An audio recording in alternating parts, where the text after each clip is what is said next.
Hello and welcome back to the Mental Health Runner.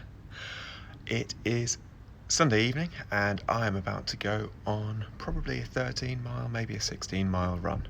I've got the Berlin Marathon 2 weeks today. I can't wait, and today is the last day I can do a long run before I have to start to taper. So I'm going to make the most of it. I hate tapering.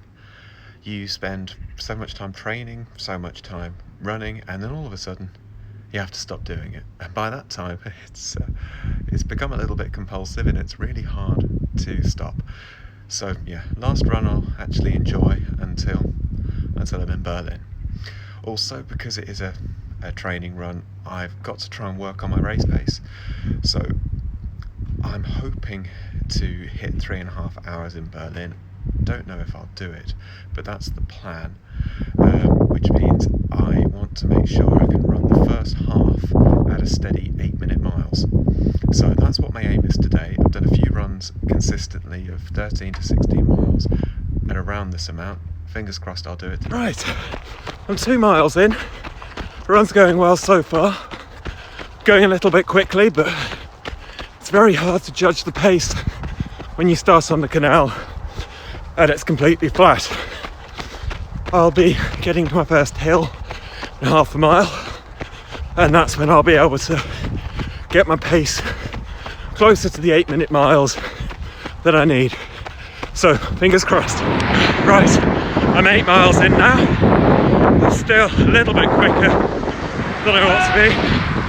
I'm about 7:50 minute miles, so 10 seconds a mile faster than I'd hoped. However, it's feeling good and easy, it's feeling sustainable, and I've got some hills at the end of this particular route which will slow me down. So if I want my average at 8, I do need to be a little bit ahead before I get to the last 3 miles. Right, I'm 10.5 miles in. I've just reached the hills. I'm on 7-minute 45-second miles, so I'm 15 seconds ahead of target place, but I'll need that to make up for the pace I'll lose over the hills. Also, the pace is feeling really comfortable and really sustainable. So whilst I'm aiming for 8-minute miles, it might be actually, come Berlin, I can go that little bit quicker. We'll just have to see. And fingers crossed I keep below 8 for the hills and the last 3 miles home. Right, I've made it back from my run. Ended up with a pace of 7 minutes 55, so I'm really happy with that. The route ended up being just over 13.5 miles. I feel like I've got loads left in the tank, so if this was marathon, I could go at least another 5-6 miles at the same pace, potentially even a little bit quicker. Now, the pros and the elite runners, they all focus on something called negative splits. So that's where you aim to do the second half of a marathon faster than the first half.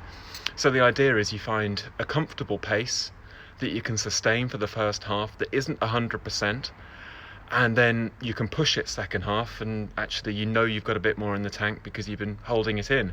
So that's why I've been pushing and aiming to try and get a comfortable 8-minute mile, because I know I can go quicker than that. I'm also, fortunately, my training's gone so well that my fitness is fine, so I'm hoping I can almost do the first half at 8-minute mile and have it almost not counting, and then the race begin at mile 14. It's all very well explaining it on camera. It will be different to see what happens in reality, but my training's gone really well, and this run has validated that, so I'm really happy with it, particularly since it's on a Sunday evening at the end of a fairly busy weekend, which I think any runner would say is not an optimum time to run at all. Normally I'm a morning runner, so if I can do this at the end of a weekend, then 2 weeks today, with all the adrenaline, with the excitement of the day, I'm starting to feel really excited about it, so we'll see. Thanks for watching.